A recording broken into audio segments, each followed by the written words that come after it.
So let's talk about multiple offers. This week in Chester County, there's a lot of homes that have hit the market and they have received multiple offers.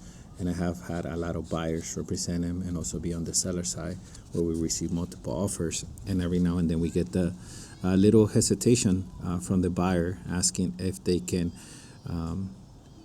counter or decide something, like send something new when they find out that their offer wasn't accepted. So hopefully this helps you a little bit on that. The first thing that a lot of the way it works with multiple offers is that they get received, they get presented, obviously discuss with the seller. They're the ones that decide how they wish to proceed with each offer, but ultimately the buyers have a lot of saying, have a lot of power, but they don't realize how much power they actually have, either because they're not prepared, they hesitate, or sometimes they just think there's going to be a second chance, and usually it's not, which brings the first point. Sellers often don't go back and forth. Usually when they receive the first offer, it tends to be a good one, because obviously it's the first, but then when more come in, for the most part, agents tend to send out a message or notification that they have multiple offers. So the sellers are very specific on what they're looking for. So they're going back and forth unless it's a cash deal, maybe a couple terms. You might hear back from them, but for the most part, you don't. Sellers are very, especially in our market right now, Chester County, very specific on what they want. It's either price, terms, rent backs. So getting to know the agent or finding out what the seller is looking for would be great. But waiting for the seller to give you a counter on the offer, it's very unlikely that we're not seeing that currently. So finding out the terms, the deposit, contingencies, timeline, ends up making your offer way stronger and being more prepared. So that could easily be solved by a simple call to the agent from your agent and finding out what the sellers are looking for, or you as the buyer deciding less contingencies that you want or some contingencies that you must have in your offer. Being aware of those things would help you prepare the offer and make a quicker decision.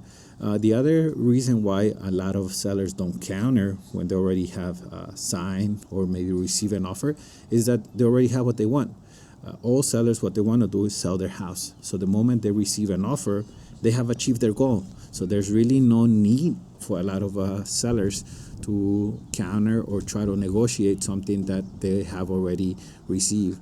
So being on the buyer side, getting that concept or that idea, understanding it in head is way better, because putting the offer, any offer at the beginning, is going to be maybe your only and last offer that you get to put on that house, because there won't be a second chance. The seller wants to sell and the buyer wants to buy. So making sure that your terms, your price, timeline is exactly what you want the seller to see, because making adjustments down the road, sometimes you don't get a chance of that. So being very strong will help.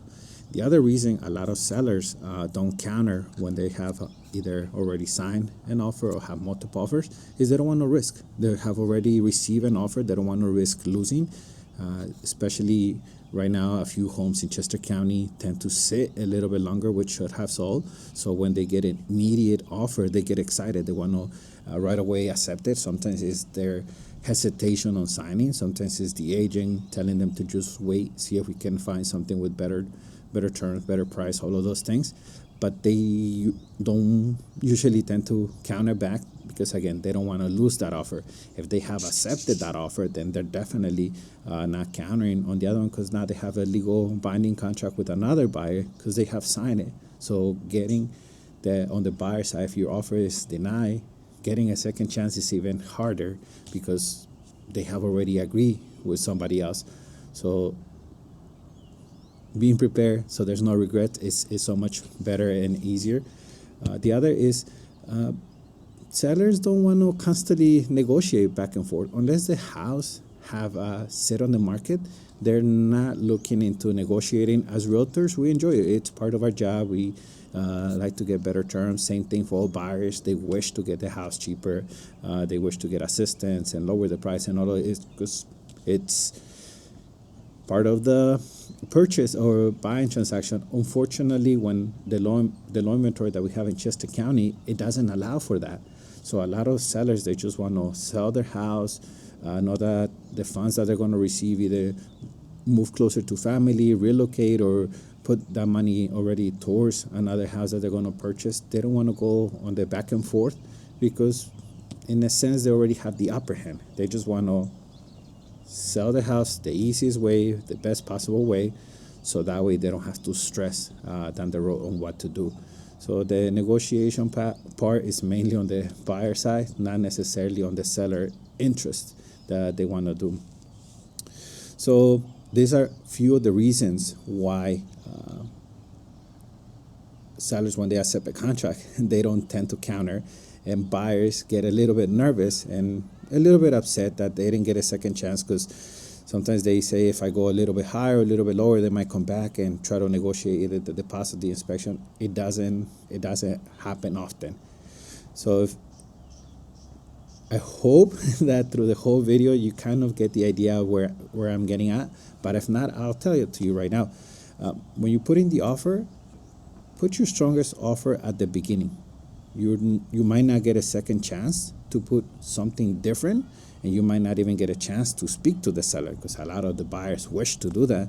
Unfortunately, that's why there's an agent representing them, because we have an agent-to-agent communication.